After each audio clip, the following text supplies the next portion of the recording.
Oui, bonjour à toutes et à tous. Cette conférence virtuelle organisée par Planète A est la première d'une série de 4 traitant de la souveraineté alimentaire et économique dans un monde fragilisé par une crise sanitaire sans précédent récent.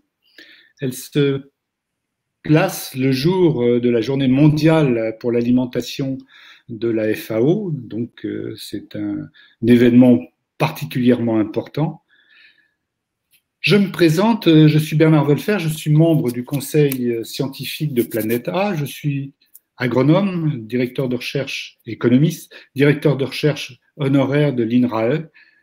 J'ai aussi, depuis quelque temps, la présidence d'un cercle de pensée et de débat, le Cercle Condorcet de Paris. J'ai l'honneur aujourd'hui de présenter et animer ce débat. Il faut rappeler que ce débat est placé sous le haut patronage du président de la République, Emmanuel Macron, qui nous a transmis un message écrit qui va maintenant être lu par la présidente de Planète A, Carmen Muñoz-Dormois. Merci beaucoup, Bernard. Donc, en effet, le président Emmanuel Macron qui a placé sous son haut patronage ces événements organisés par Planète A, nous a envoyé un message que je vais vous lire. Mesdames et messieurs, je tenais à vous adresser quelques mots en ouverture de ces cycles de conférences de Planète A. Quelques mots d'abord pour vous remercier de votre engagement en faveur de notre planète, de notre agriculture et de notre alimentation. Quelques mots aussi pour saluer la qualité de ces programmes de travail, la pertinence des questions qu'ils soulèvent et des pistes qu'ils esquissent en prise avec quelques-uns de nos défis les plus pressants. Les conséquences de la pandémie Covid-19, les bouleversements environnementaux, les interdépendances, mais aussi les déséquilibres et les tensions internationales, autant de sujets dont nous suivrons les conclusions avec attention parce qu'elles éclaireront à coup sûr la lanterne de nos décisions nationales et européennes. Car les enjeux de souveraineté et de sécurité alimentaire sont au cœur du lien entre la France et l'Union européenne, en particulier dans le cadre des stratégies de la ferme à la table et biodiversité. Notre fructueuse politique agricole commune, amorcée dans les années 1960, doit aujourd'hui être remise à l'heure du changement climatique comme des exigences parfois nouvelles de sécurité, de qualité et de souveraineté alimentaire. Ce sont les mêmes préoccupations qui ont mené en France à l'organisation des États généraux de l'alimentation qui se sont traduits par des plans de filières très concrets adaptés à chaque production. Je ne doute pas que cette 3e édition du Forum international de l'agriculture ait la même fertilité. Aussi, avant de m'adresser de nouveau à vous en clôture de ces cycles de conférences, je voulais d'ores et déjà vous souhaiter d'excellentes et productives journées de discussion. Emmanuel Macron, président de la République. Merci Bernard et animons cette première conférence. Bien, cette conférence reçoit aussi le soutien de la Commission européenne et notamment du commissaire européen à l'agriculture, M. Janusz Wojciechowski, qui ne pouvait pas nous rejoindre aujourd'hui, mais qui a envoyé un discours préalablement enregistré à notre attention. Donc, si vous voulez bien l'écouter, il va venir maintenant. On behalf of the European Commission, I'd like to thank the Planet A hosts for marking World Food Day by organizing this panel and for kindly inviting me to deliver this opening address. The fact that I'm doing so via video highlights the extraordinary circumstances brought by COVID-19. The coronavirus crisis has underlined the importance of robust and resilient agriculture and food systems that are capable of ensuring constant supply of safe, nutritious and environmentally sustainable food for citizens. Thanks to our farmers and retailers, the COVID-19 health crisis did not turn into a food crisis in Europe. In recent decades, our European agriculture and food systems have been impressively reliable. However, we cannot take future food and nutrition security in Europe for granted.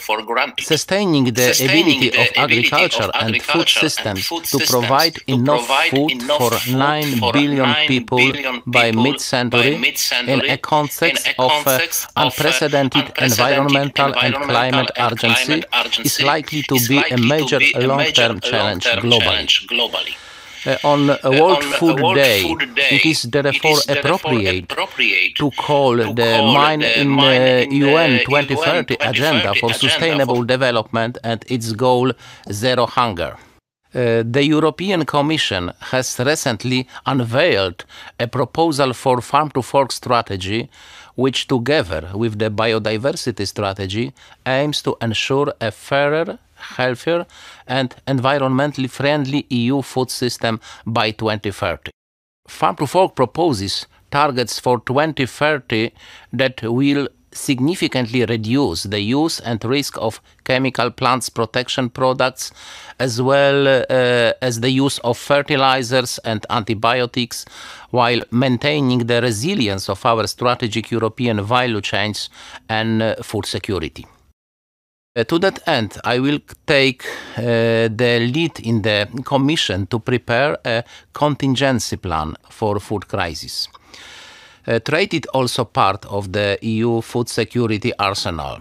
Our experience shows that trade is not a zero-sum game. If well conducted, it is also a win-win scenario. There should be no contradiction between developing short supply chains and benefiting from trade opportunities abroad. Our free trade agreements and preferential trade schemes should also continue to promote the worldwide adoption of best practices in sustainable agriculture production, while ensuring that the resilience of the EU agri-food sector is reinforced.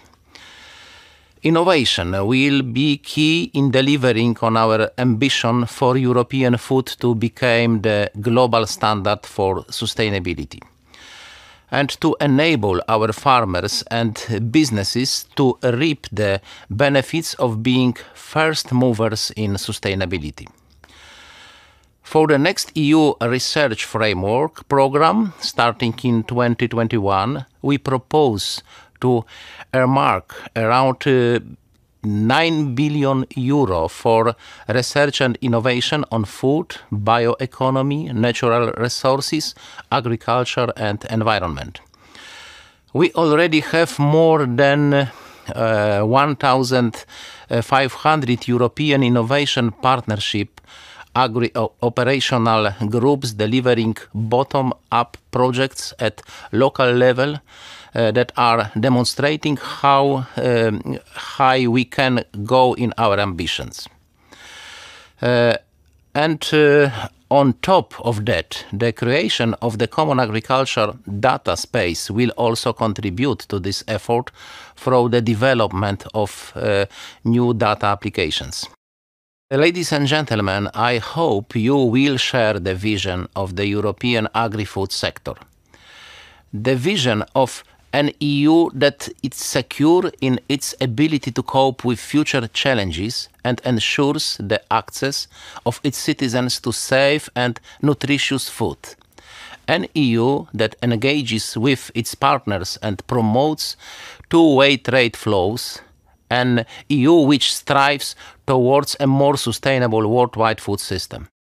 I believe it is through this balance of the local and the international context that Europe can continue to secure its food supply and help the world achieve the ambitious goal of eventually eliminating hunger. In the spirit of World Food Day, we are certainly going to try our very best. Thank you for your attention, and I wish you and all participants a fruitful exchange of views.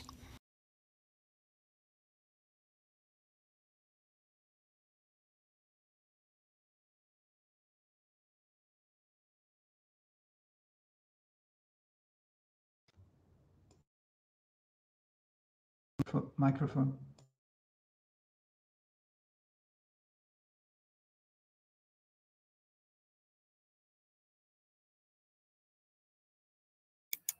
Monsieur Wolfer, il faudrait remettre votre micro, Monsieur Wolfer, s'il vous plaît.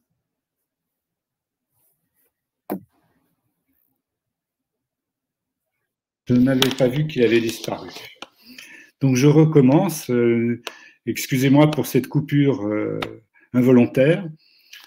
Le commissaire européen à l'agriculture vient donc de nous faire, dans un propos liminaire, un salut à la résilience du système agricole et alimentaire de l'Europe dans cette période de crise sanitaire.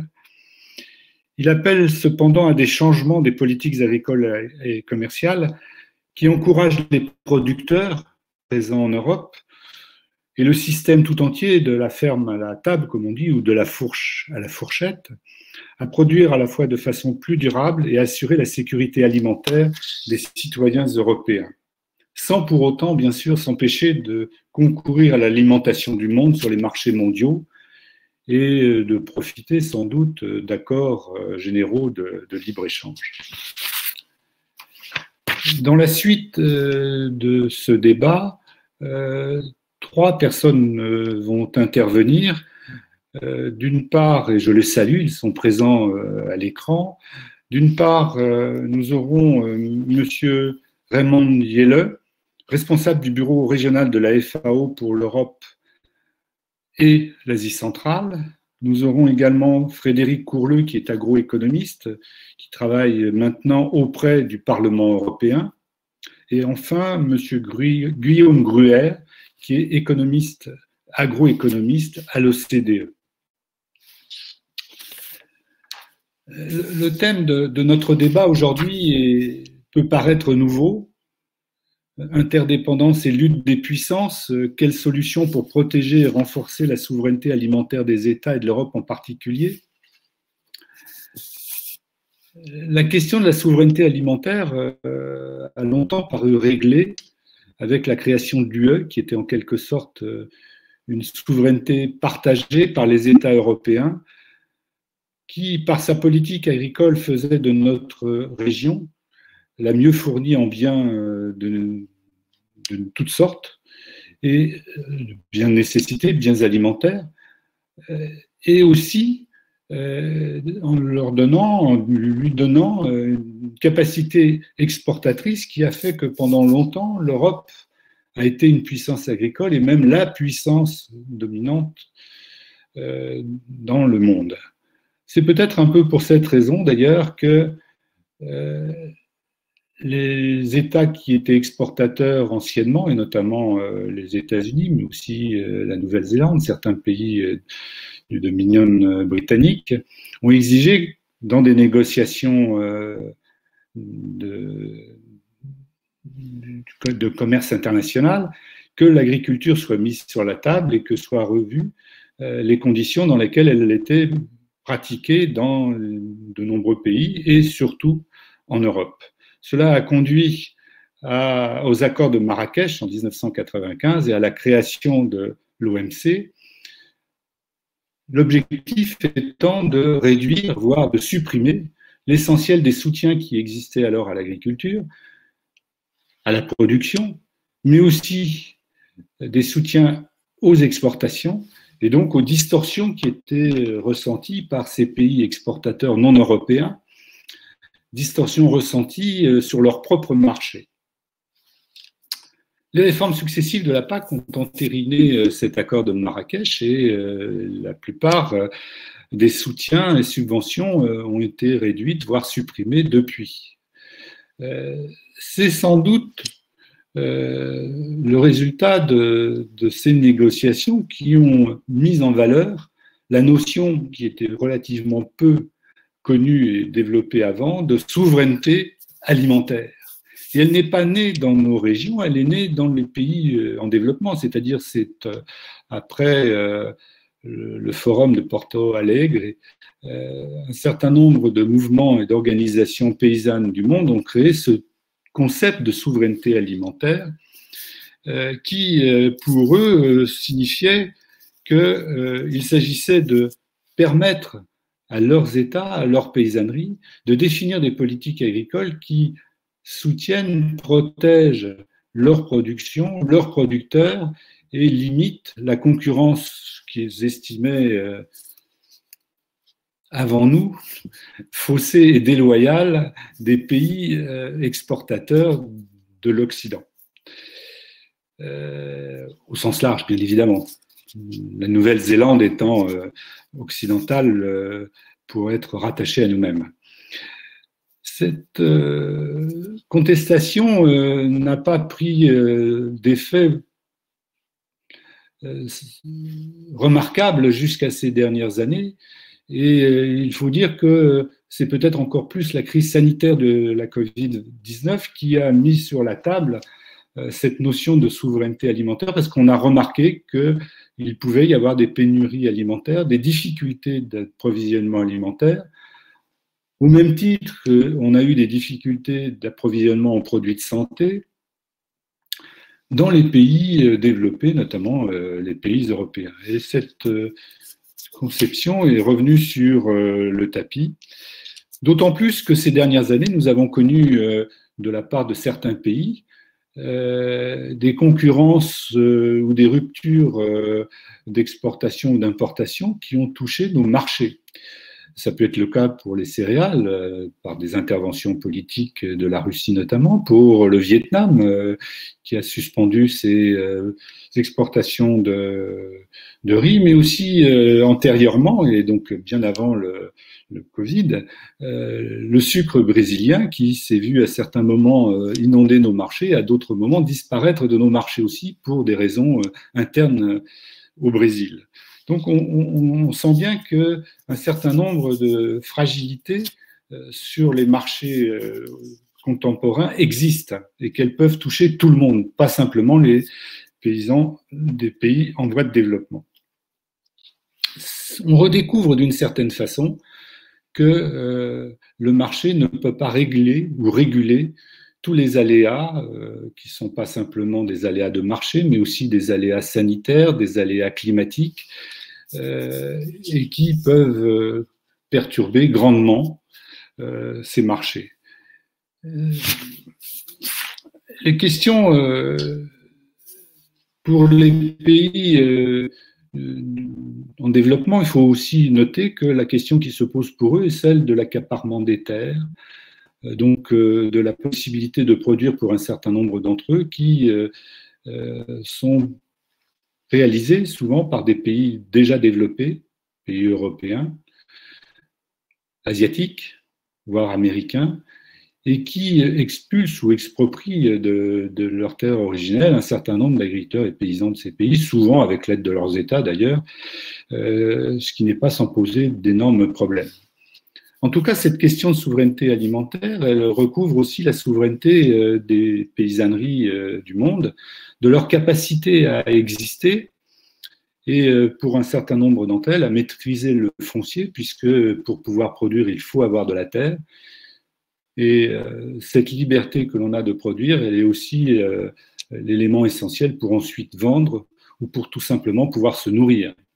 Donc cette question de la souveraineté alimentaire, elle recouvre maintenant des notions très différentes de par le monde. Il faut dire que cette notion de souveraineté est proprement politique, elle n'est pas économique, elle n'est pas technique, elle est d'abord politique. Et elle doit être, à mon avis, mais ce sera peut-être un objet de discussion, distinguer des notions plus anciennes et souvent mieux adaptées d'ailleurs à leur thématiques, qui sont, aux réalités, qui sont la sécurité alimentaire, l'autosuffisance, l'autonomie, mais aussi la reconnaissance de la diversité des agricultures et des cultures alimentaires qui constituent en quelque sorte une partie de la souveraineté alimentaire. Cette diversité des agricultures ne se résume pas d'ailleurs à diversité de systèmes techniques. C'est aussi un enjeu de souveraineté.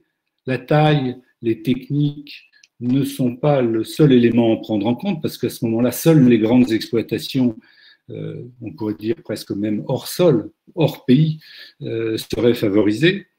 Mais elle s'intéresse aussi à tous les types d'agriculture et donc aussi aux éléments humains, sociaux et culturels qui les constituent. C'est dans ce contexte sans doute que peut être abordée aujourd'hui et dans les autres conférences qui vont avoir lieu, la question de la souveraineté alimentaire et économique qui englobe toutes les politiques pouvant assurer, donc protéger d'une certaine façon, l'approvisionnement en biens de nécessité de nos sociétés et de nos sociétés en général, c'est-à-dire dans le monde entier, quelles qu'elles soient. De réduire aussi les inégalités de développement et les inégalités d'approvisionnement en biens alimentaires. De ce point de vue-là, et je rejoindrai peut-être le commissaire européen sur sa conclusion, les agricultures européennes, dans leur diversité réelle, constituent sans doute une force inattendue et très grande pour l'avenir, pour assurer une réelle souveraineté alimentaire et agricole. Bien évidemment, elle ne sera jamais totale puisque nous avons besoin pour produire d'acheter du pétrole, du phosphate, un certain nombre d'intrants qui viennent de l'étranger, hors de l'Union européenne. C'est-à-dire qu'on ne peut jamais être complètement autonome et autosuffisant en tout, sinon ce serait en général un critère de pauvreté, d'appauvrissement même. Mais on peut sans doute améliorer les situations dans lesquelles on est. Voilà. Il revient d'ailleurs, comme l'a dit le commissaire européen, sans doute à la qualité et à la richesse de nos productions de pouvoir acheter les biens et les services qui sont nécessaires pour produire tout ce que nous savons produire en Europe, et ce qui est quand même une chance pour nous, car nous sommes aujourd'hui dans une société, on peut quand même en convenir, d'abondance. Voilà, cela mérite bien un débat. Je crois qu'on peut remercier Planète A de l'organiser, d'approfondir cette question à partir de points de vue et d'expériences différentes que représentent les intervenants aujourd'hui. Alors, on a fait un ordre d'intervention qui peut être discutable, mais si vous en êtes d'accord, et donc vous pouvez encore contester un tout petit peu, je proposerai d'abord à M. Raymond Zelle de la FAO de nous expliquer son point de vue sur la souveraineté alimentaire qui, si je crois bien savoir, est devenue une question essentielle pour elle et pour les agriculteurs dont elle s'occupe, notamment dans la prise en compte de l'harmonie des écosystèmes, de leur résilience, le soutien et l'amélioration de la situation des petits producteurs qui reste essentiel dans le monde agricole, et aussi un travail essentiel pour la souveraineté agricole et alimentaire, c'est-à-dire pour l'alimentation d'une partie non négligeable des paysans, mais aussi des citoyens du monde. Monsieur Raymond Zelle, si vous êtes d'accord avec cette approche que je vous propose, mais vous pouvez bien évidemment développer vos propres points de vue. À vous. Thank you, Monsieur Wolfer. Bonjour, good afternoon. Let me thank you all for the, I have, there is an echo.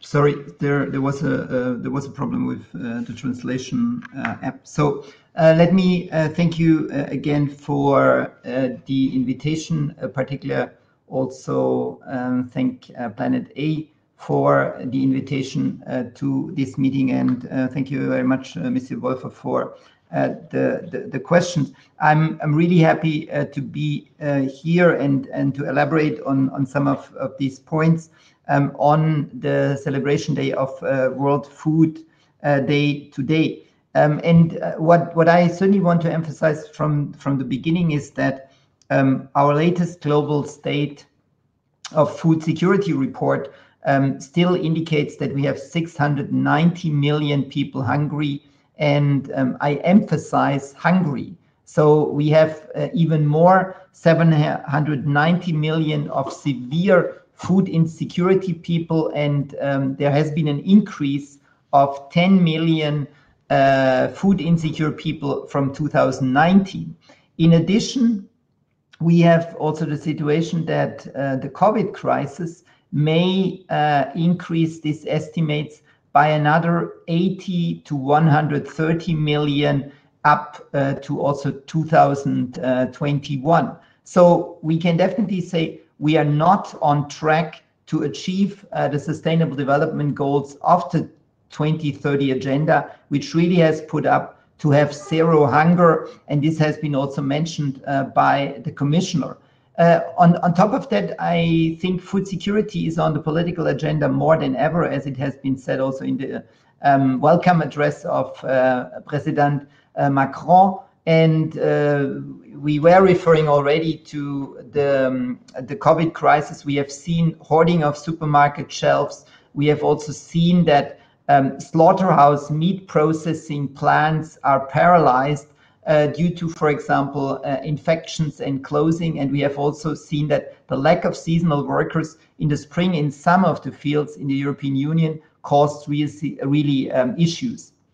On the other hand, and this is something why we would, from our point of view, really stress the linkage to the food sovereignty. We have seen that the food systems is maybe more resilient as we would have initially also thought.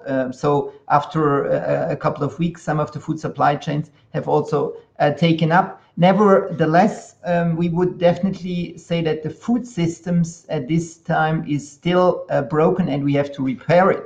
So the food sovereignty approach, as Monsieur Wolfer was explaining, I think is really a conceptual approach, and we believe it's a conceptual approach which can contribute to the change of the paradigm and to seek also to build alternatives and to address also the root causes through a bottom-up approach, because it's rooted the approach in the realities of producing, buying, selling, and also eating the food. And it recognizes also the different dimensions, the healthy part of it. I mean, the future seminars on this one will take it up, the environmental parts of it. So we talk about healthy, affordable diets, and we talk certainly about animal welfare standards in the food system. So it's a much more holistic approach in order to take this up. What I quickly would like to do before I'm elaborating also on a couple of points, to share maybe one quick slide, which is outlining, and I hope you're going to be able to see this, which is outlining the complexity of the food systems as we have it in the current situation. As you can see on the slide, I would say we have 5 complex issues. We talk about food supply chains, we talk about food environments,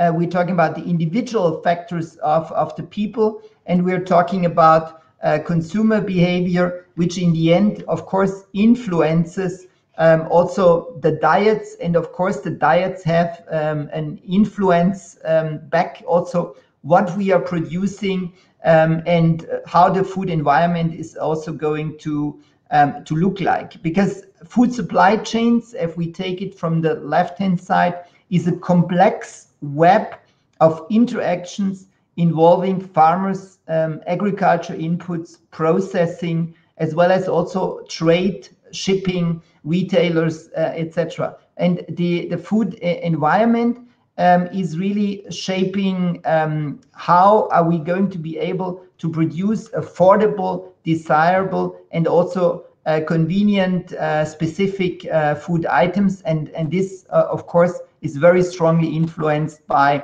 the individuals in terms of course, education, but at the same time also the life situation and also the income. So if we are looking at this complexity, we definitely have, and I will close this now again. We definitely have to take here into consideration that the food sovereignty approach needs to take this all is in this holistic and let's say change of this paradigm into consideration. And while we can have a very long discussion about the different areas, let me just emphasize two key ones. A key element is that the farmers need to have control over the food system. So it has to be in the hand of the farmers, because for the farmers, it's a way of life and it's a means of production.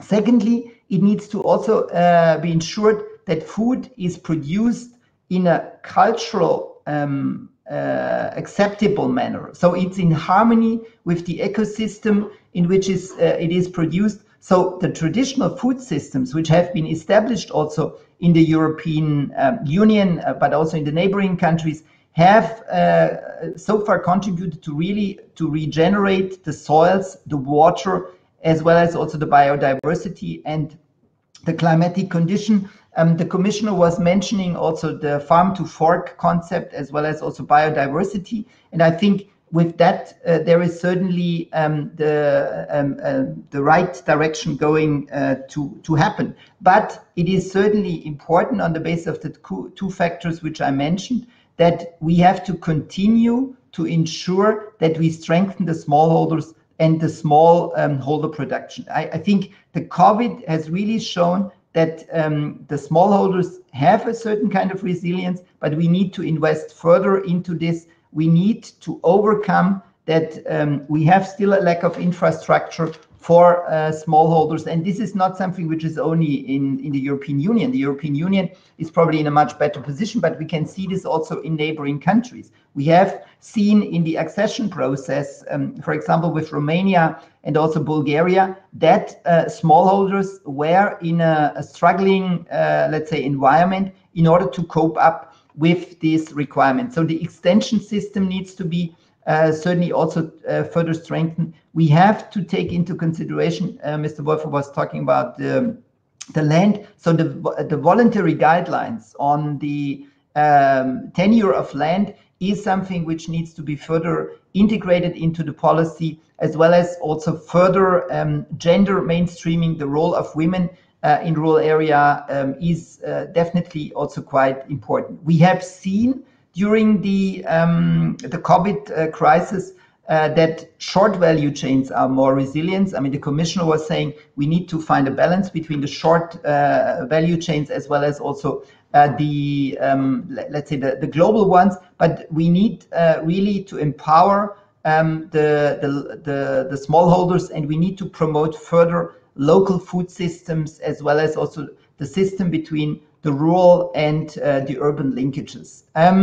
Let me, as a last point in this intervention, bring also into the discussion the situation in the non-EU countries. I was mentioning already the accession countries, the strong export orientation of the EU, as well as, of course, the contributing to the difficulties in applying the food sovereignty in some of the accession countries. For example, if we look at supermarkets in Albania, in Moldova, or in Georgia, a large amount of the products which at this moment is going to be displayed there comes from high value producing countries, but not from the countries itself.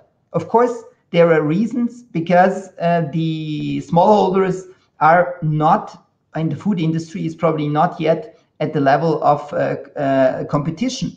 But this, at the same time, contributes to the problem that the local farmers are probably not able to enter into new markets, and that they are not able to compete with the inputs. And that definitely means that the concept of food sovereignty in these countries is so far still at risk. And I think the pandemic shows that they are, in that sense, more vulnerable than countries where the food sovereignty approach has been already applied. I will stop here for the moment, and I'm happy to certainly further discuss.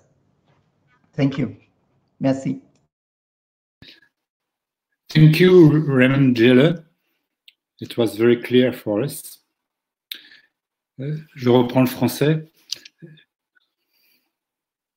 Je propose à Monsieur Guillaume Gruyer, qui est économiste à l'OCDE, de nous présenter maintenant son point de vue sur cette question. Je pense que la position de l'OCDE a évolué. Elle reconnaît aujourd'hui l'importance des diverses formes d'agriculture, ce qui n'a pas toujours été le cas. Et elle comprend en particulier la nécessité de maintenir une relative souveraineté des agricultures. Mais elle conteste certains moyens qui pourraient être utilisés pour y parvenir, notamment que cela puisse être par des protections internes, telles que des subventions ou d'autres choses, qui entraînent des distorsions aux échanges et donc pourraient désavantager certains ou d'autres dans les échanges alimentaires. Alors, comment construire dans ces conditions, dans vos conditions, une souveraineté alimentaire? Et si oui, doit-elle être considérée à un niveau national ou peut-être considérée à un niveau régional, c'est-à-dire par exemple intracommunautaire? Si vous voulez bien. Mais bien évidemment, vous êtes libre de votre parole.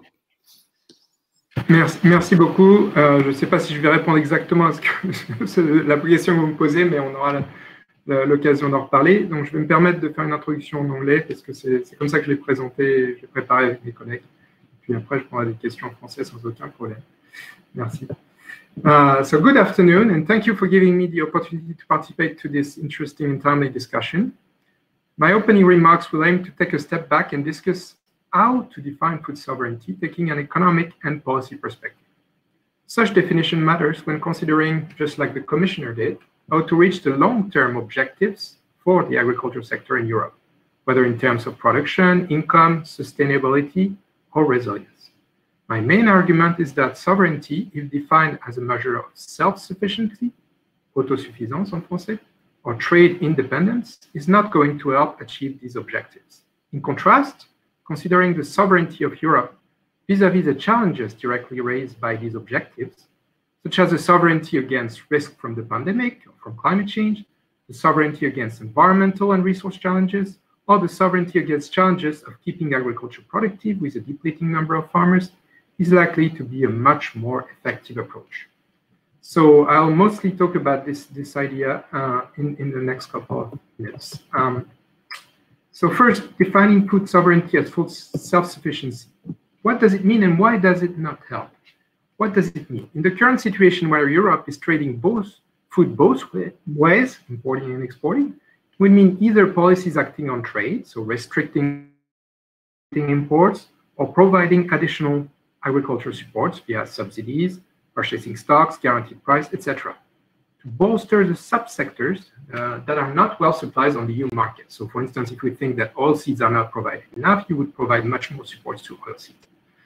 So, but what does it imply? First, it is not economically advantageous for the agriculture and food sector. So if you use trade or market instrument, it's generally not good for consumers. The price of formerly imported goods will be higher. They will have less diversity of products on market shelves within the same category, and the quality is debatable.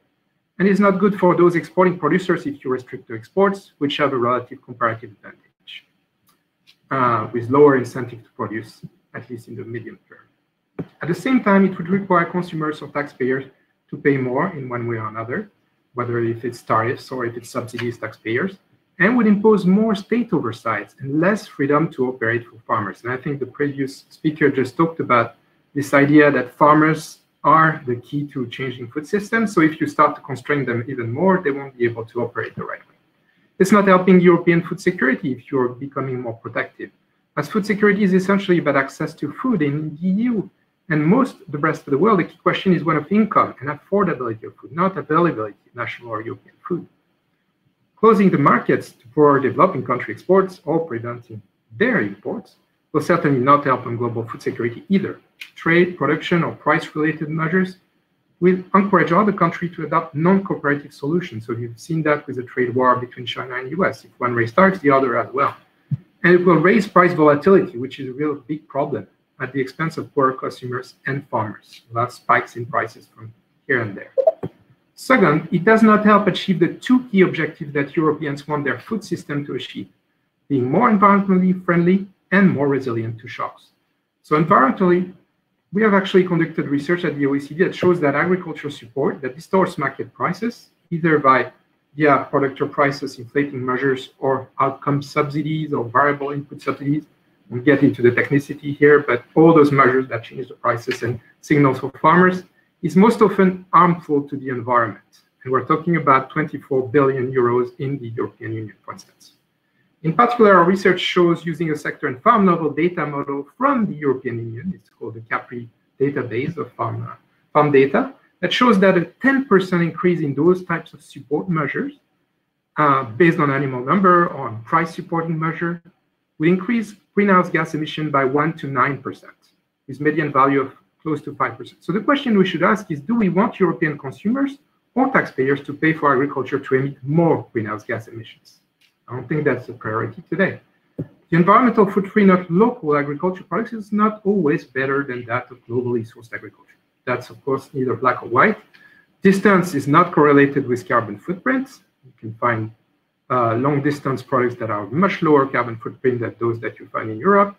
Water constraints differ by country and by management schemes. So if you take clementine from Spain, for instance, since the water is not managed as well as in Israel, even though Israel has much more water scarcity problem, you're actually making much less impact on water if you actually eat the Israeli clementines, for instance.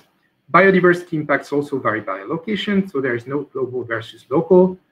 Just like palm oil is really being debated in the society today, but probably not all palm oil is bad for forests, and same thing with soybeans from Latin America. It's not all bad or all good. On the resilient side, encouraging production via price or subsidy is not going to seem to a more resilient agriculture system because it rigidifies the systems for farmers, reducing their capacity to resist to a shock. So for instance, if you look at developing country in the Philippines, you have self-sufficiency objective for rice, which can be understood in some respect. But when you look at it very carefully, it constrains farmers to keep on producing rice and not to diversify, for instance, into fruits such as pineapples, which would bolster their resilience, increase their income, be better for their carbon footprint, and make them more able to adapt to climate change. International trade is also an essential vehicle to our adaptation to shocks. So if you have a drought in one region, you're happy to have another country providing the missing products. Same thing with storms, typhoons, etc. Instead of having price hikes and shortage, you're able to lower the risk.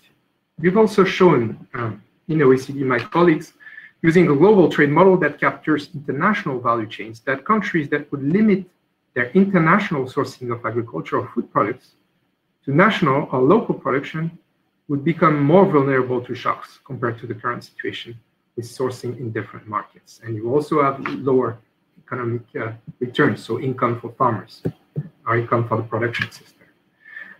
The COVID-19 crisis and associated lockdown restriction did result in agriculture production impact, demand shifts, and supply chain disruption that my colleague from the FAO just mentioned. But how becoming more self-sufficient addresses those labor shortages that we've seen, or demand shifts. Food insecurity is actually in this crisis is growing due to the loss of income mostly, and this once again would not be solved by food self-sufficiency. It would raise prices for some products. In April 2020, agriculture ministers from G20 countries, including the EU and Commission and France, committed to create unnecessary barriers to trade or disruption to global food supply chains that are, and really pushed on this idea of being consistent with WTO rules. They see this, and this was particularly France and the EU, I witnessed myself, that this was absolutely necessary to avoid a new food price crisis. just like the one we had in 2007-08. So to conclude, to finish, then what should be done? Because that's easy to criticize one approach and just say, well, there's no other solution. And I think we've already heard the two speakers before propose some kind of areas of moving forward. The way I see it is that it's reframing the debate around sovereignty to addressing the key challenges for the sectors. What are the key challenges for the sectors? I've talked about that before. So potential solution could be removing and potentially shifting the still existing problematic agricultural support, so those subsidies or tariffs, and instead favoring investments toward the future of agriculture. It's innovation, just like the commissioner mentioned, capacity, extension services, like my FAO colleagues just mentioned, or targeted and outcome-based agri-environmental payments would be means for agriculture to be greener and more productive. At the same time, you could also reconsider agriculture risk management to embrace a resilience approach, which supports long-term preparedness to shocks while considering the possible vulnerability of supply chains and providing social safety nets to ensure food security. Thank you very much.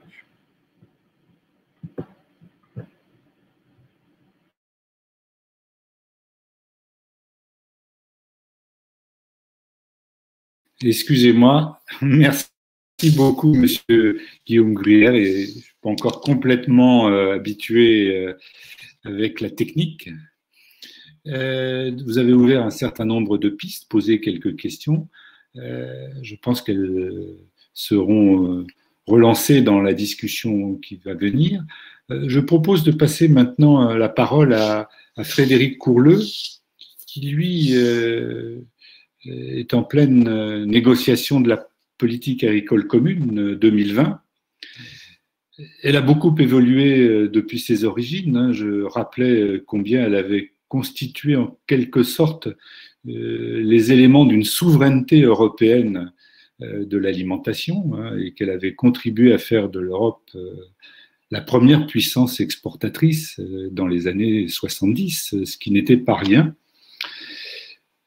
Maintenant, il est évident que cette situation-là n'existe plus. Donc, que peut devenir que peut être une nouvelle politique agricole telle qu'elle a été esquissée par le commissaire européen, mais qui peut être esquissée aussi par le Parlement européen, par les organisations agricoles, par les organisations de consommateurs. Vous êtes vous-même actuellement auprès du Parlement européen. Comment, sans pouvoir revenir aux origines, peut-on inventer une nouvelle politique agricole qui soit à la fois efficace pour les producteurs, qui les protège un peu, qui satisfasse les consommateurs, qui soit efficiente, comme il a été dit à plusieurs reprises, sur les marchés d'exportation, parce que l'Europe a toujours une vocation exportatrice, quoi qu'on dise et quoi qu'on veuille, et qui soit en même temps plus respectueuse de l'environnement. On pourrait dire que c'est une quadrature du cercle, mais une âme bien née, rien n'est impossible, et à une Europe qui, pouvons l'espérer, est peut-être déjà bien née, peut-être n'est-il rien d'impossible. Donc, quelle souveraineté? Et peut-être aussi, d'ailleurs, pourrez-vous aborder un petit peu ce qui a été abordé par les deux précédents intervenants, la question des rapports avec les pays en voie de développement, c'est-à-dire ceux qui estiment que nous sommes des concurrents insatiables sur leur marché. À vous.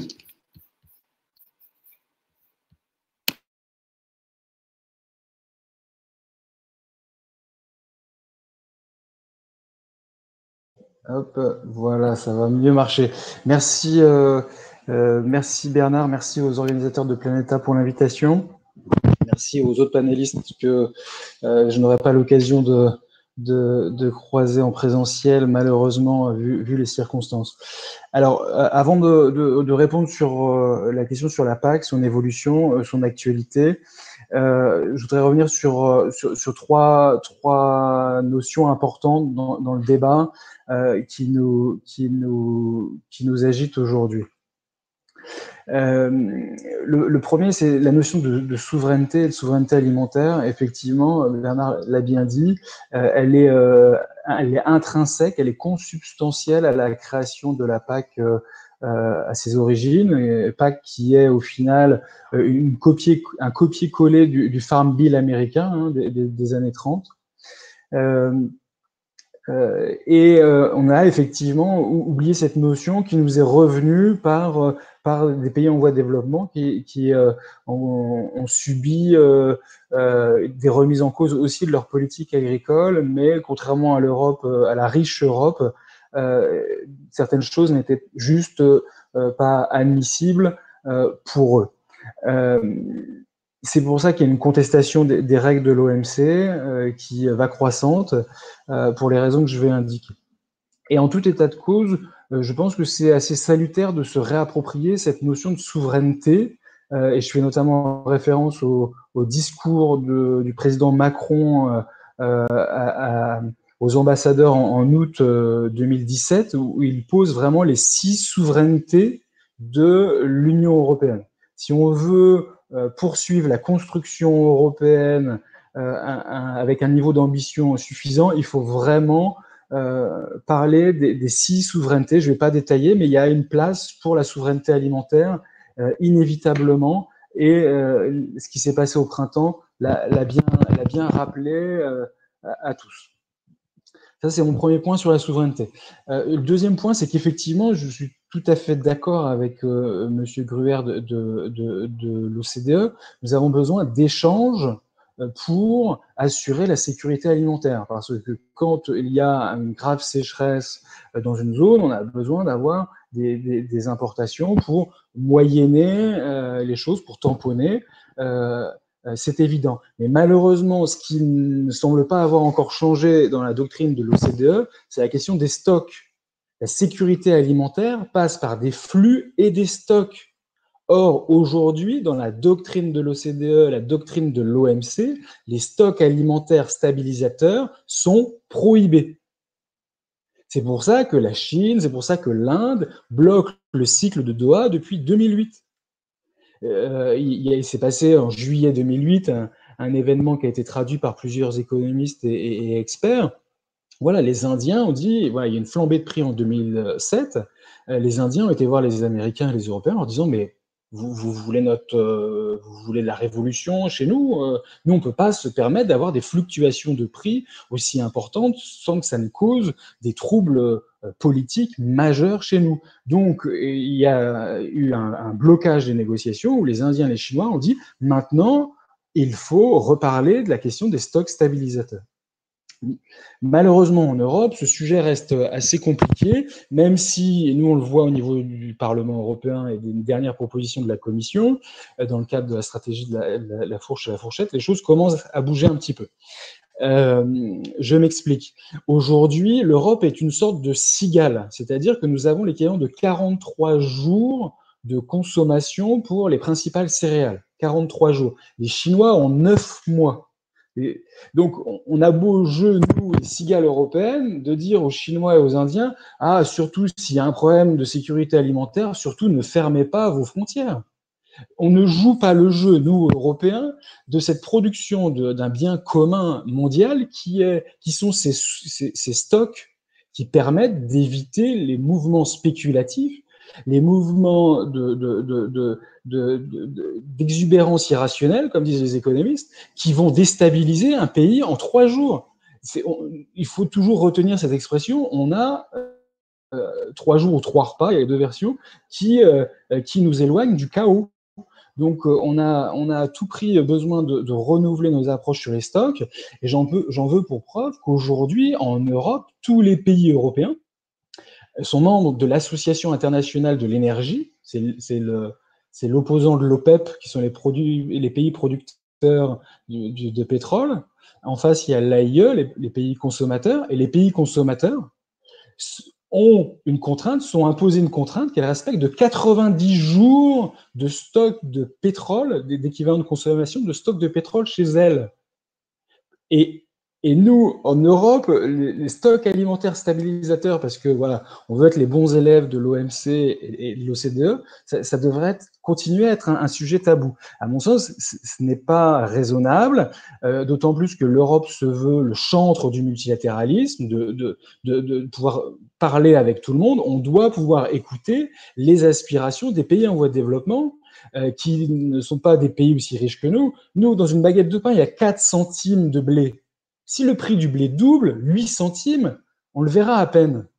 Ce n'est pas du tout les mêmes enjeux dans les pays en voie de développement. Donc, si on veut être cohérent et si on veut surtout sortir le multilatéralisme du blocage dans lequel il est, il faut à tout prix aborder les négociations internationales sur une autre approche, beaucoup moins dogmatique, une approche dans laquelle on considère la réalité de la volatilité des prix agricoles et qu'on arrête de croire et de faire croire que les marchés sont autorégulateurs et que les prix reviennent à leur niveau d'équilibre. Cette fable-là des années 90 doit être reconsidérée de manière assez importante.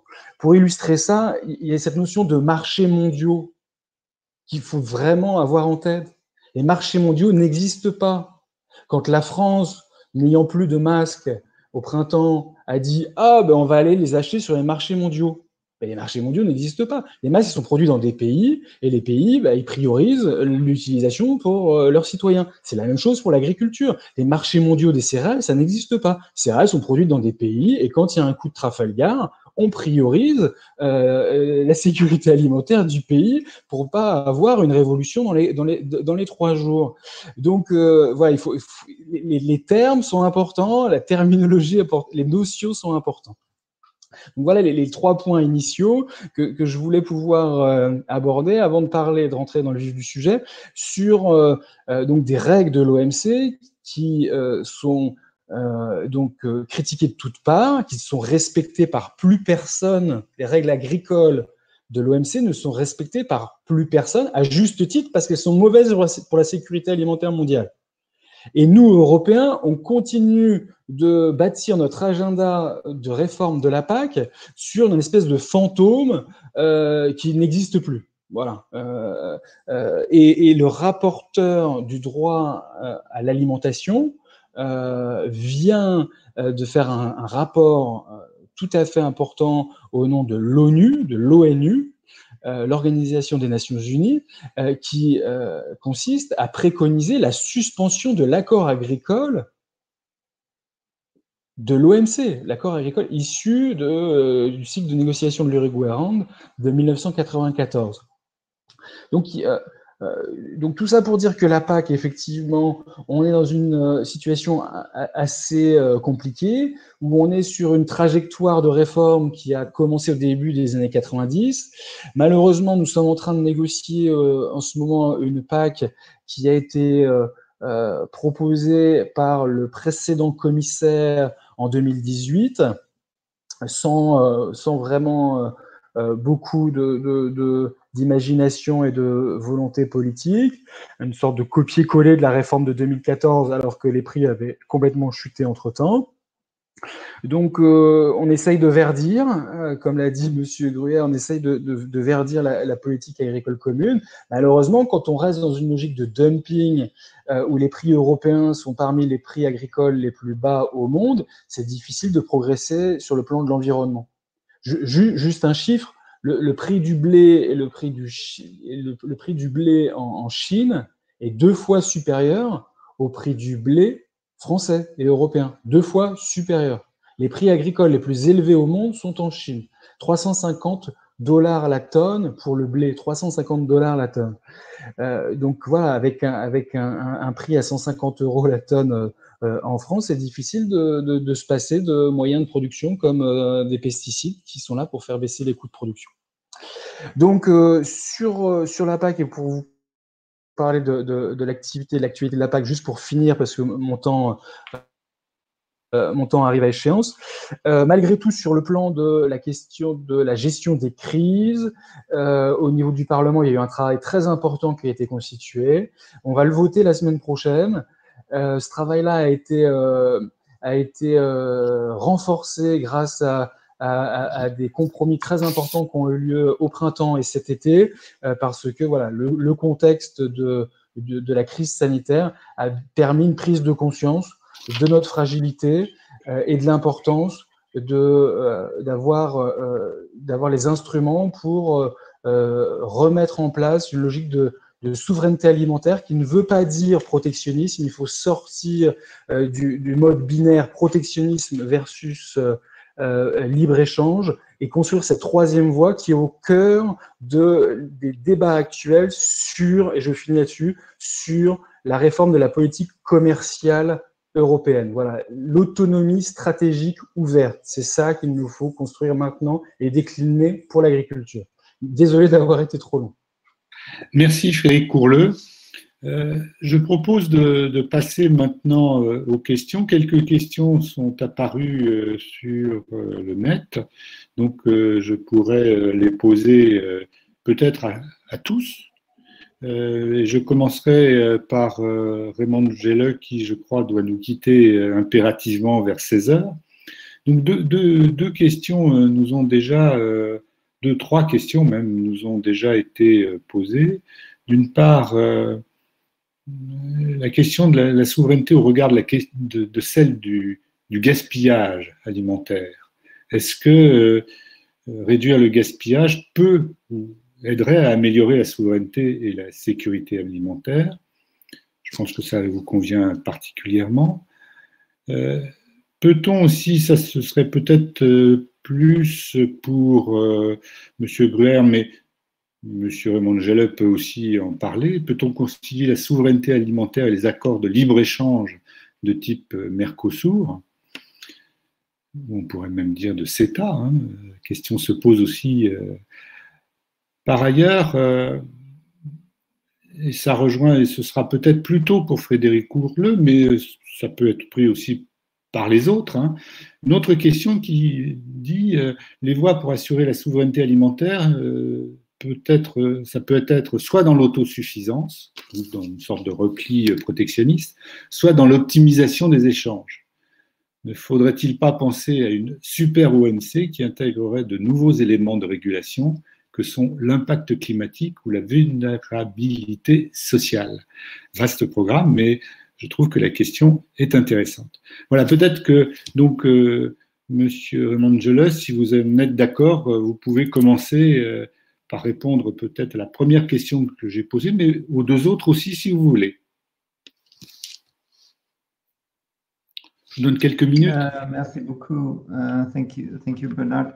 Yeah, I make it very short in terms of the first question when we talk about food sovereignty and free trade agreements. I think the difficulty which I have is a bit, and we also have, is that food sovereignty and self-sufficiency is, in my views, mixed up, and it's going to be, in principle, put together as one. And I think this is not what we are talking about. Food sovereignty, as I said it at the beginning, is we're really talking about that the production is in the hands of the farmers, but we are not saying we are going to build up a protection regime, not allowing, in this case, also trade. So for me, and for an FAO point of view, food sovereignty and free trade agreements is not a contradiction.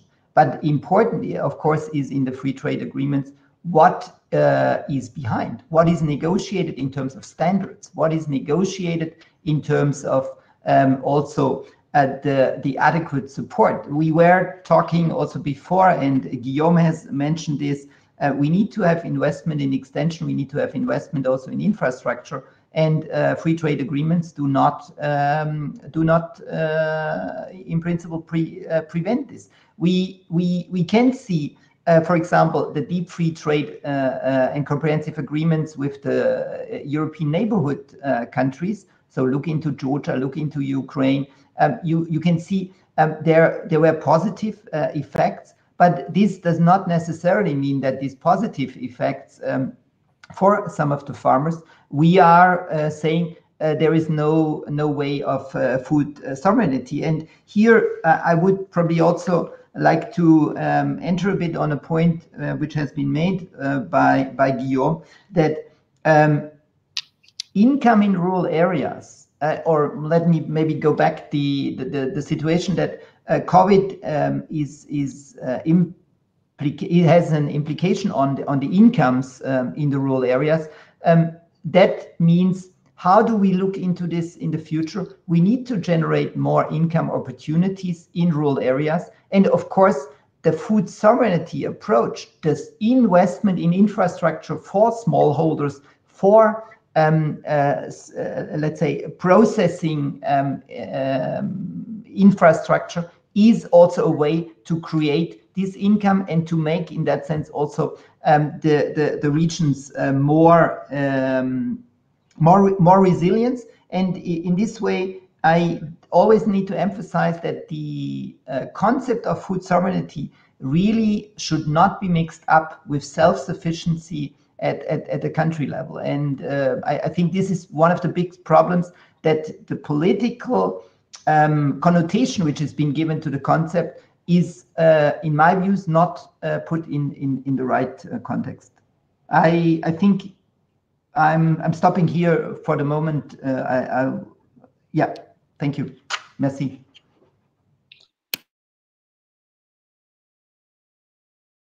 Monsieur Gruer, peut-être. Oui, vous avez soulevé plusieurs questions. Il y en a une, je crois, qui parlait du gaspillage.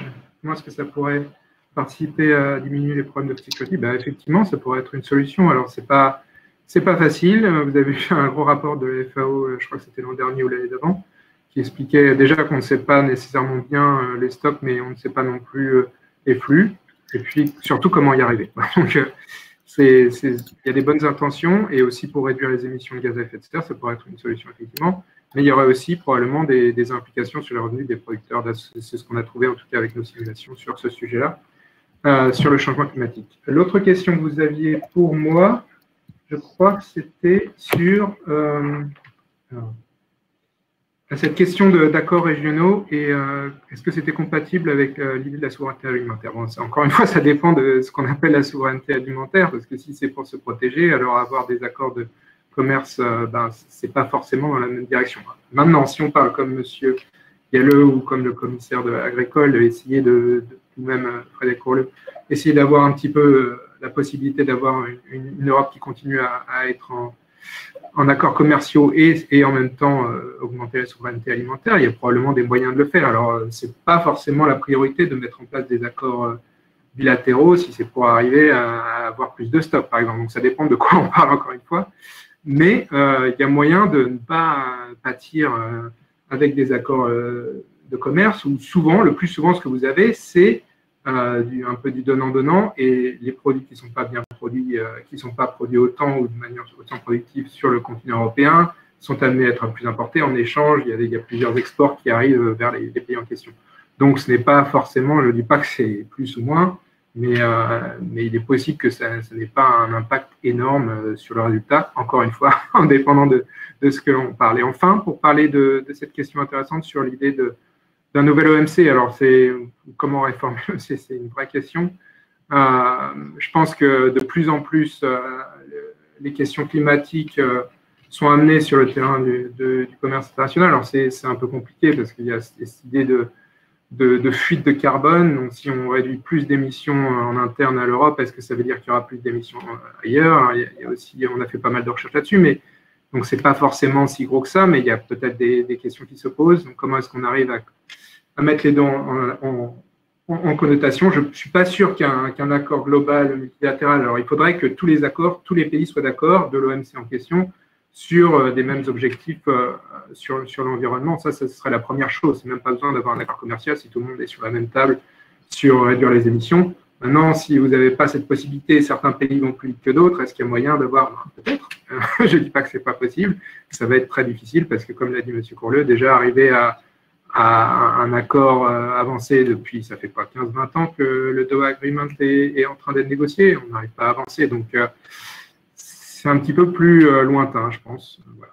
Mais bon, les choses changent assez vite et ça dépend aussi de qui est au gouvernement ici et là, quelles sont les priorités des différents pays, et ça, en tant qu'officier à l'OCDE, j'ai pu voir des changements drastiques sur les questions environnementales dans l'agriculture d'un gouvernement à l'autre dans le même pays. Donc vous avez des délégations qui vous disent qu'ils sont contre et prêts, 2 ans après, qu'ils sont très en faveur de politiques très affirmatives vers l'environnement. Donc ça peut changer assez vite. Voilà. Je fais ça dessus. Et ah oui, peut-être que je devais répondre à M. Courleux rapidement, sans vouloir aller très loin, sur votre point sur les stocks. Alors c'est une question compliquée. Je ne pense pas qu'on ait une position qui soit claire. J'ai encore cherché un petit peu il y a 2 minutes. Je pense que ça dépend des situations, qu'il ne faut pas non plus considérer que tous les stocks sont mauvais, mais ceux qui distordent le marché nous posent un problème. Donc voilà, donc on a fait une étude sur le riz en Asie, et ça dépendait des conditions. Vous aviez certains cas, certains types de stocks qui pouvaient poser des problèmes, et d'autres moins. Donc on n'est pas complètement noir ou blanc. Voilà, c'est ce que je voulais indiquer. Bien. Frédéric Courleux, si tu peux répondre assez rapidement. Oui. Il y aurait peut-être d'autres questions. Oui, du coup, je ne répondrai pas à toutes les questions, malheureusement. Alors, effectivement, sur la question de autosuffisance versus optimisation des échanges, je pense qu'effectivement, c'est une bonne façon de poser le sujet. Et dans cette optimisation, il y a des flux et il y a des stocks. Et la question, c'est comment on collabore, comment on coopère au niveau international pour avoir ces stocks et cette production de ce bien public ou de bien commun qui est des stocks qui profitent à tout le monde. La question, c'est quelles règles on se donne pour que on partage le fardeau et le coût de gestion de ces stocks. Et d'ailleurs, juste une parenthèse, sur les biocarburants, me semble être un moyen d'être une sorte de stock négatif dans lequel on va piocher en réduisant la voilure en cas de tension, sans avoir les effets déflationnistes de stock constitué. Je referme la parenthèse. Sur la réforme de l'OMC, voilà, je pense qu'il faut partir d'un principe qui est que le commerce n'est pas une fin en soi. Le commerce est un moyen pour atteindre des objectifs supérieurs, mais dans certains cas, on a besoin de limiter le commerce pour atteindre ces objectifs supérieurs. Je prends juste un exemple, c'est la question de la spécialisation. La logique ricardienne de la spécialisation géographique, c'est qu'en gros, chaque pays se spécialise, ou chaque ensemble se spécialise sur une production. On voit bien qu'au niveau agricole, pour des questions environnementales, la surspécialisation n'est pas bonne. On doit pouvoir avoir des agricultures diversifiées sur les différents continents pour des raisons agronomiques, sanitaires et de sécurité alimentaire évidentes. Donc voilà, le schéma ricardien, il faut vraiment le réinterroger. Sur la question sur les Mercosur libre-échange, moi je veux juste éclairer cette question-là pertinente par en fait la situation ante-OMC. En fait, l'OMC, c'est récent, hein, c'est 1994. Et on n'a pas attendu 1994 pour avoir des échanges agricoles sur cette planète. Alors, il y avait les échanges agricoles intercontinentaux ont été dans un premier temps dans une logique de colonialisme, d'accord ? Mais tout au long du XXe siècle, il y a eu une régulation des échanges internationaux via ce qu'on appelle les accords produits, des accords sur produits de base, où il y avait des accords notamment sur le blé qui permettaient à des produits exportateurs et des pays exportateurs et des pays importateurs de se mettre d'accord sur des accords sur des périodes de 3-4 ans avec des fourchettes de prix et des stocks à la clé. Voilà, Bernard connaît ça par cœur. Les accords produits, il faut se souvenir, la charte de la Havane et toutes les réflexions, notamment de Keynes sur ce sujet-là, doivent être renouvelées pour sortir de certains simplismes actuels. Voilà rapidement mes quelques réponses. Merci Frédéric Courleux. Je pense que quelques autres questions ont été posées. Peut-être il est intéressant de vous les poser. L'une d'entre elles est: pensez-vous que la crise sanitaire aura un impact sur la PAC ? Il me semble que selon vos réponses actuelles, c'est plutôt à partir de la crainte qu'on a de voir apparaître aussi dans le domaine alimentaire des pénuries comme on en a connu sur le plan sanitaire et médicamenteux. mais peut-être que ça peut être plus large que ça. Quelque chose vient d'être dit aussi sur le multilatéralisme qui est en question aujourd'hui, et remis en question par beaucoup de pays, notamment les plus grands. Alors ça, c'est une question. Une autre question qui a été posée, c'est le rôle possible des effets contre-cycliques des stocks, qui permettent de réguler en effet les marchés et de satisfaire les besoins en cas de pénurie, après qu'il y ait eu des excédents. Enfin, on reviendrait aux mesures babyloniennes des greniers à grains qui permettaient de passer les mauvais moments grâce aux stocks réalisés pendant les bons moments. Donc ce sont les deux questions qui viennent d'être posées. Est-ce que l'un ou l'autre souhaite répondre à ces questions?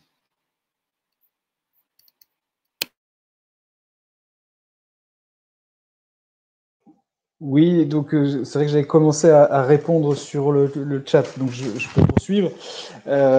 Sur les effets contracycliques des stocks, effectivement, il ne faut pas nier que les stocks ont un effet dépressif quand ils sont constitués. Et c'est un peu le paradoxe des stocks, c'est que quand on n'en a plus, on aurait bien voulu en avoir, mais quand on en a, on le regrette. Donc il faut parce qu'individuellement ça va avoir un effet dépréciatif sur les prix. Alors c'est pour ça que voilà, le sujet de la flexibilisation des politiques de biocarburants est un sujet sur lequel l'OCDE pendant la crise de 2008-2009, crise alimentaire 2008-2009, avait fait des propositions tout à fait pertinentes. Cette flexibilisation, voilà, il y a en gros 8% des céréales qui sont utilisées pour faire des biocarburants.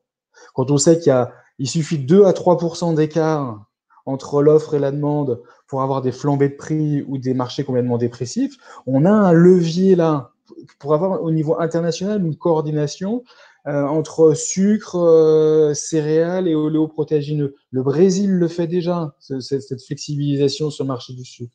Les États-Unis le font déjà en partie sur le maïs. Donc on a un vrai levier là pour stabiliser les marchés agricoles et assurer la sécurité alimentaire mondiale.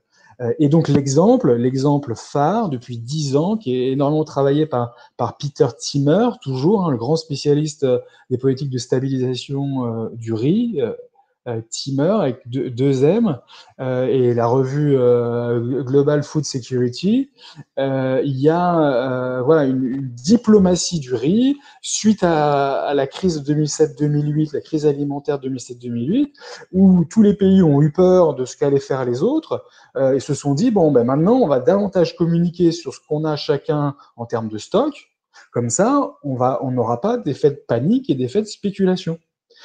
Et ça a marché. Les répliques de la crise alimentaire en 2010 et 2012 n'ont touché que le blé, d'où les émeutes de la faim dans la rive gauche, la rive sud de la Méditerranée, où l'alimentation est essentiellement basée sur du blé et non sur du riz.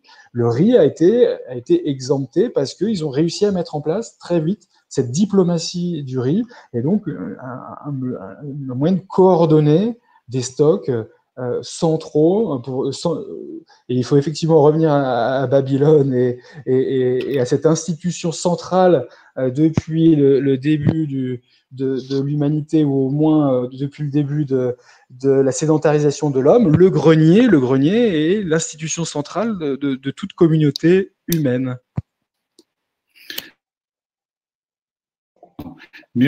Merci Frédéric Courleux. Quelques autres questions qui peuvent intéresser, mais peut-être que Guillaume Bruyère voulait répondre aussi à cette question. Je ne sais pas si je peux répondre de manière aussi complète, mais je ne suis pas sûr d'être complètement d'accord avec M. Courlet, dans le sens où il ne s'agit pas d'avoir les stocks comme réponse à tous les problèmes. Moi, je travaillais à l'IFPRI, qui était un institut de recherche, et où c'était clair que pendant la période de 2007-2008, on n'a pas considéré que les stocks étaient une bonne idée. C'était des économistes de recherche qui passaient leur temps sur le terrain. Il y a un effet, moi j'ai travaillé sur le coton, où quand vous avez des stocks de la Chine, ça augmente les prix, puis soudainement ils le relâchent, et hop, les prix dégringolent, et toute l'Afrique de l'Ouest en pâtit. Il y a une pauvreté qui augmente extrêmement rapidement. Donc, il peut se passer beaucoup d'abus si vous n'utilisez pas vos stocks de la bonne façon. Ce n'est pas non plus, on va tous faire un stock et tout va bien se passer. Ça peut créer énormément de volatilité et de crise, et même de crise de sécurité alimentaire en plus. Alors, évidemment, ça peut aussi aider dans certains cas. Donc, je ne dis pas que, encore une fois, c'est noir et blanc, mais il ne faut pas considérer que faire des stocks, ça va nous sauver. Ou même que l'Europe, même si vous parliez des 3 jours, on va tous crever de faim dans 3 jours. Enfin, il ne faut peut-être pas exagérer, quoi. Vous regardez, je ne sais pas moi, Singapour, enfin, ils ont très peu d'alimentation, pourtant ils ne sont pas très insécures. Alors bon, c'est discutable, c'est tout ce que je voulais amener sur le terrain ici. Raymond Gellet, peut-être non. Non. Alors, oui.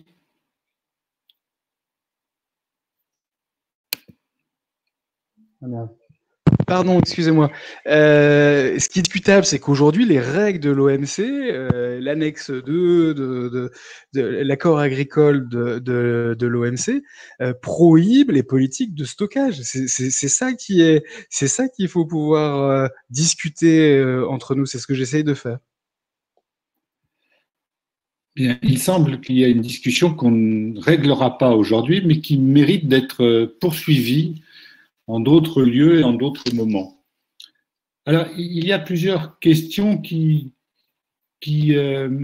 actuellement sont apparues, qui concernent sans doute d'une part les accords de libre-échange, notamment une question qui est posée, comment les accords de libre-échange peuvent-ils sortir les éleveurs européens de la passe actuelle et assurer la souveraineté alimentaire alors qu'on les expose à la concurrence directe des productions ultra-intensives nord-américaines et on pourrait dire aussi ultra-extensives sud-américaines. Donc ça, c'est une question. Une autre question qui est posée face à la dépendance européenne au soja OGM américain nord et sud, bien sûr, une augmentation des soutiens couplés de la PAC aux protéagineux serait-il une solution dans la future PAC? On retrouve ici, je crois, et ça peut concerner tous les intervenants, la question de la souveraineté et de ce qui peut permettre dans des actions, des politiques souveraines, d'aider au développement de production locale. Les protéagineux, ça pourrait être des productions locales en Europe, alors qu'on se sert plutôt d'oléagineux. C'est vrai pour beaucoup d'autres pays. Hein. Donc, cette question rejoint une vieille question des négociations et des débats ou des oppositions entre les grands pays producteurs et aussi exportateurs. Donc là aussi, c'est un petit peu ce que venait de dire M. Guillaume Bruyère. On se retrouve souvent dans des situations où des puissances agricoles et des puissances exportatrices notamment imposent à un moment donné leurs solutions aux dépens des autres. Et puis il peut arriver d'ailleurs que la roue tournant, ce soit d'autres pays ensuite qui par d'autres moyens imposent leurs solutions à ces puissances agricoles. Donc c'est un jeu qui n'est pas toujours à somme gagnante, mais quelquefois, ce sont les jeux géopolitiques. Alors voilà ces questions qui ont été posées sur le net, si certains peuvent y répondre. Et par ailleurs, ceci concerne aussi pas simplement le riz ou les céréales, mais peut-être aussi les matières premières qui sont issues de l'agriculture. Voilà. Qui veut répondre? Peut-être M. Raymond Gellet, parce que ça concerne particulièrement les pays en développement. Particular developing countries. Well, I think I need to switch off the translation. I think the issue here comes back to what I was trying, from our perspective, from FAO's point of view, already mentioning.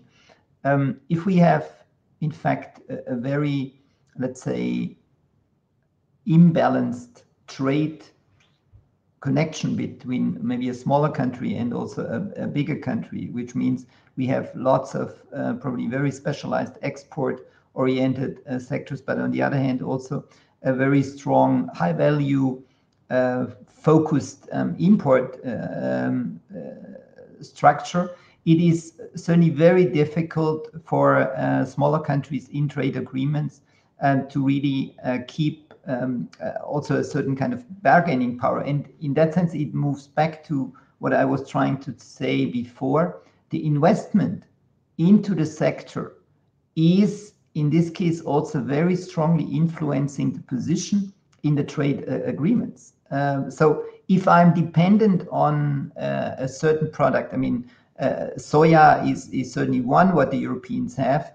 If I'm dependent on the soya production and the soya import, it's very difficult for the negotiations in trade agreements to protect, in this case, also the market. While if I have a diversified structure, if I have investment in some of these products, then I'm in a better position to also include in the agreements adequate regulations, which are in line with probably also European production standards.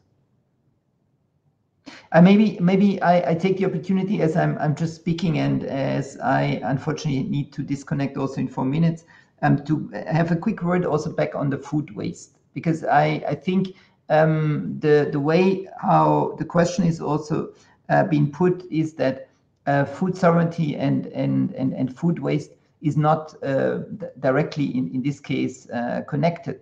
I think what food waste is connected to is very much related also to how do we take the consumer into the equation. I was showing with the slide how important consumer behavior and how important also the development of the understanding of the consumer is in order to protect and to avoid also the food waste. And we also have to distinguish very clearly, which is not often done, between on one hand food waste. Food waste is an issue which we definitely have in the European Union, as well as on the other hand food loss. I think the European Union was experienced with the COVID suddenly a situation where we had not food waste, but we had food loss because not harvesting some of the fruits and vegetables, because not having adequate maybe seasonal workers. This is food loss, and that is of course again an important point which has to do with food sovereignty. But the food waste is not necessarily something which is connected to food sovereignty.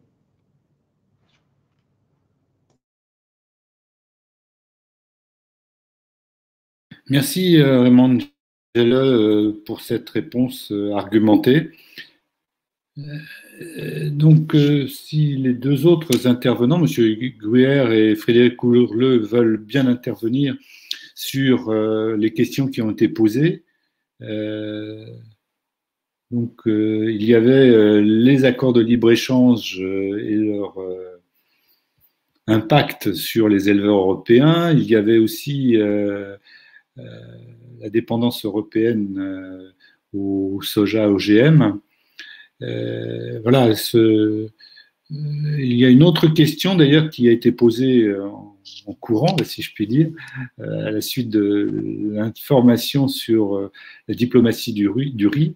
La question se pose pas simplement pour les produits alimentaires, mais aussi pour les matières premières qui servent éventuellement à la fabrication de produits alimentaires, mais à d'autres produits. Donc, notamment, la question se pose ou a été posée sur les produits agricoles qui servent à la fabrication de biocarburants et autres produits dérivés de l'agriculture.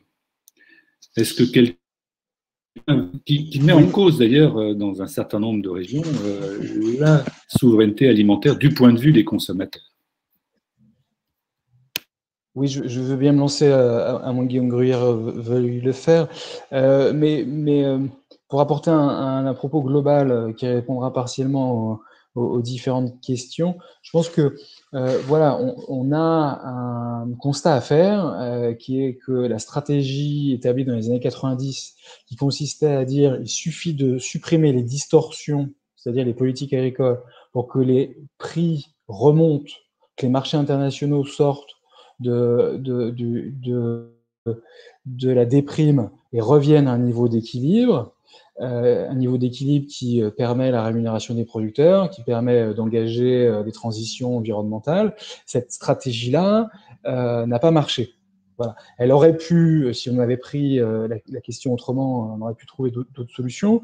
Mais en tout cas, voilà, en se référant seulement à cette hypothèse des marchés efficients, on est passé à côté. Donc, il nous faut pouvoir trouver d'autres moyens de sortir du principal problème, qui est que les prix internationaux sont, hors période de tension de sécurité alimentaire, des prix de dumping et pas des prix d'équilibre. Les prix internationaux en régime de croisière, je me répète, sont des prix de dumping qui correspondent aux coûts de production des pays producteurs les plus compétitifs. Mais forcément, tous les pays ne peuvent pas avoir les mêmes coûts de production. Il y en a qui ont des coûts de production plus élevés, mais on a besoin de leur production pour satisfaire la demande mondiale.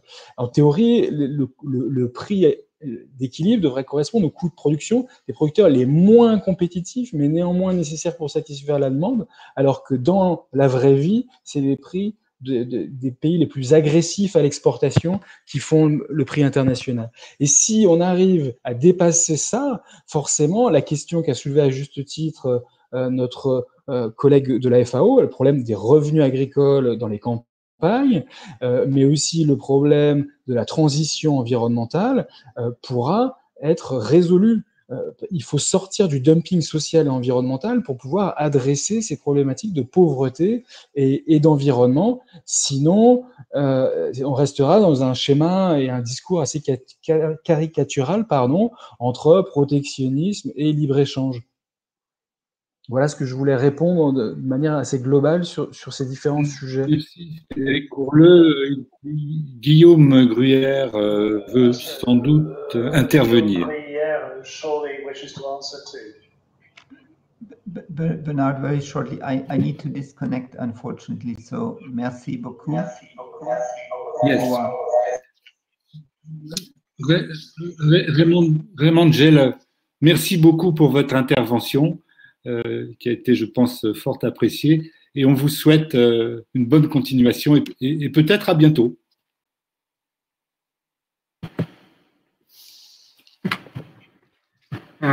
Oui, donc, écoutez, je vais peut-être pas répondre à toutes les questions parce qu'on arrive à la fin aussi, mais c'est sûr qu'on n'a pas forcément la même approche avec M. Courlet. Et bon, c'est l'intérêt justement de ce genre de débat.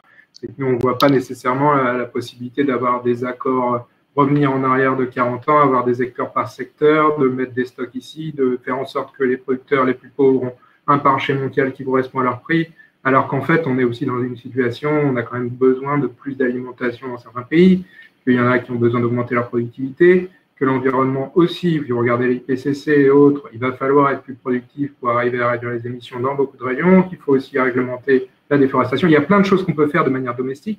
Et les politiques commerciales ne vont pas tout régler parce que c'est quand même une petite partie de l'alimentation, parce que vous avez la production qui est quand même principalement domestique. Alors évidemment, c'est très important pour certains pays et pour certaines commodités, ça je ne le nie absolument pas.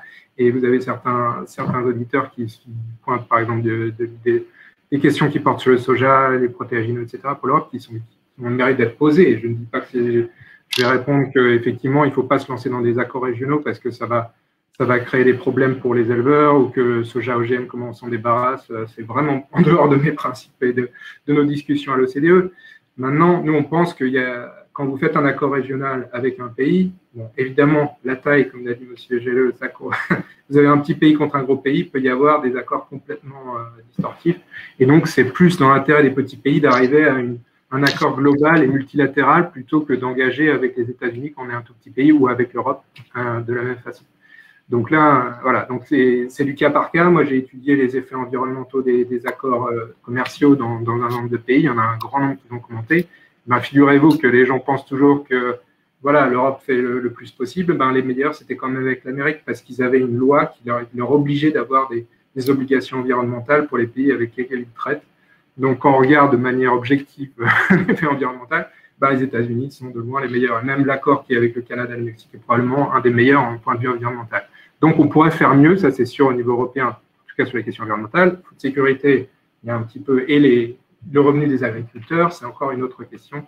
Mais les politiques et les diplomates de l'Europe qui discutent avec ces différents continents au pays en sont bien conscients. Ils ne vont pas se lancer dans une négociation où ils vont détruire leur agriculture. Et donc, il ne faut pas aussi croire que tout est dans le mauvais sens, parce que c'est un accord, on y signe, donc on ne se baisse pas devant le Canada, on ne se baisse pas devant le Mercosur, l'Europe l'a bien dit, ils ne vont pas signer quelque chose sur lequel ils ne sont pas contents. C'est un accord, donc il y a 2 signataires, quand c'est à peu près le même poids, je pense qu'il y a moyen aussi de prendre ça en compte. Voilà. Mais nous, on préférait évidemment qu'il y ait des accords au niveau multilatéral, parce qu'on pense que tous les partis auraient le droit d'être partis. Évidemment, c'est très difficile d'arriver à ce résultat. Donc voilà, c'est là où on se retrouve pour le moment. Voilà, je pense que je vais probablement finir là-dessus, à moins que vous ayez d'autres. Non, je pense qu'il faut sans aucun doute finir maintenant cette conférence qui a abordé de nombreux problèmes liés à la souveraineté alimentaire. On pourrait dire que dans un monde parfait, il serait bien que beaucoup de pays puissent assurer leur souveraineté alimentaire, donc leur relative autonomie et suffisance alimentaire, et en surplus exporter une partie de leur production quand ils en ont. C'est bien sûr un monde parfait, il n'existe pas actuellement, mais peut-être que les politiques pourraient essayer de s'en rapprocher en négociant un petit peu mieux, comme vient de le dire M. Gouer, et comme l'a dit auparavant Frédéric Courleux, leurs échanges et leur capacité à développer leur propre modèle de production et de consommation, ce qui n'est pas toujours le cas, malheureusement. Donc, je vous remercie tous. À bientôt pour d'autres conférences, débats, et merci.